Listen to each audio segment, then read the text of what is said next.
Our food is very traditional. I always like to tell our customers and our patrons that. But dim sum is not something that your mom makes at home. It's definitely an art form.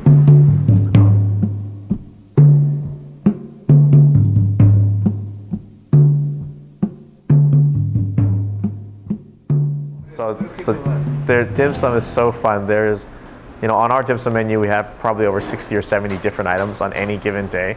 So it can be very intimidating when those dim sum ladies are pushing those carts towards you and just trying to force food down your throat. But dim sum's delicious.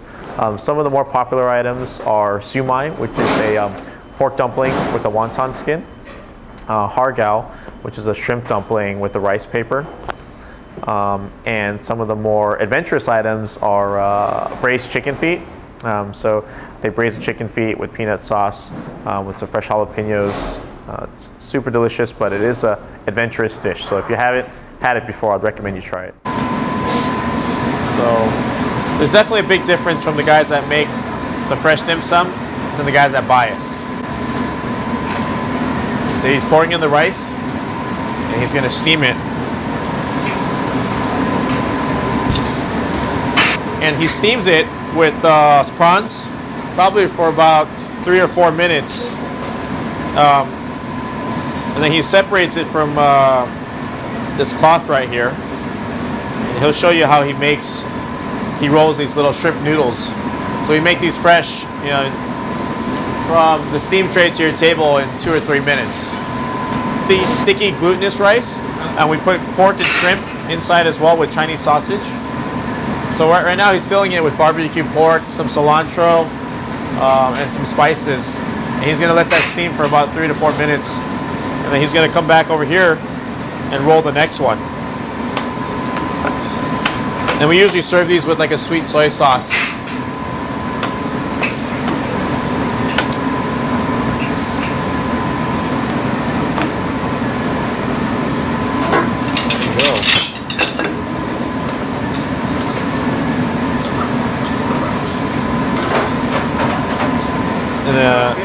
And we garnish that with a side of Chinese broccoli, kind of like a broccolini, and that's it. All right, so how do you get the good dim sum stuff to your table? It's a question that many dim sum lovers ask, and you just have to be Chinese about it. So don't be scared to raise your hand, flag down the dim sum lady. Don't be scared to get up, walk over to the cart and say, I would like one of those char siu bao. You just have to get up and get it because they're not trying to avoid you, but their job is just to push around that cart, and sometimes they might miss your table. So don't be scared to get up and get it yourself. That's not rude in the culture. It is not rude in the culture. Chinese culture, we raise our hand the second we need something. We don't wait.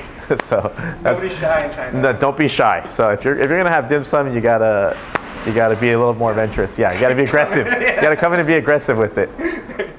So what he's doing is he's flattening out the rice paper right now. So he'll do a whole batch of rice paper. He flattens that by hand with a knife. We don't use any machines here.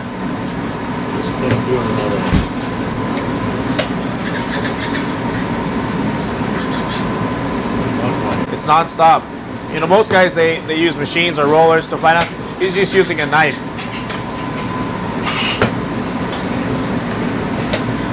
This is our har gow mix. It's all shrimp. A lot of guys, they use a lot of fillers. It's all shrimp, and these are opened up and filleted, but these are big prawns. These aren't, we don't use micro shrimp. Like a lot of restaurants, they'll use smaller shrimp for their dim sum, but these are, you can tell they're big shrimps to be in a dumpling. So it's all about the folds. So watch the folds.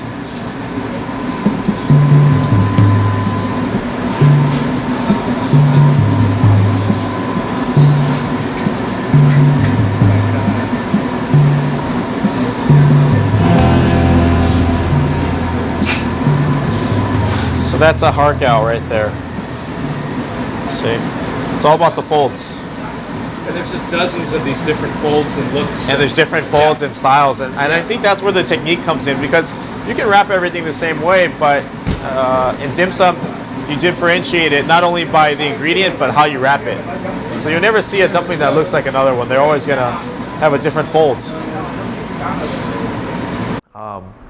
The sad thing about dim sum is, it's probably not going to be as as common in the next few years. That's because dim sum chefs aren't around anymore. You know, for every dim sum chef that retires, there's no one to replace him. There's no young rookie to kind of follow in his footsteps.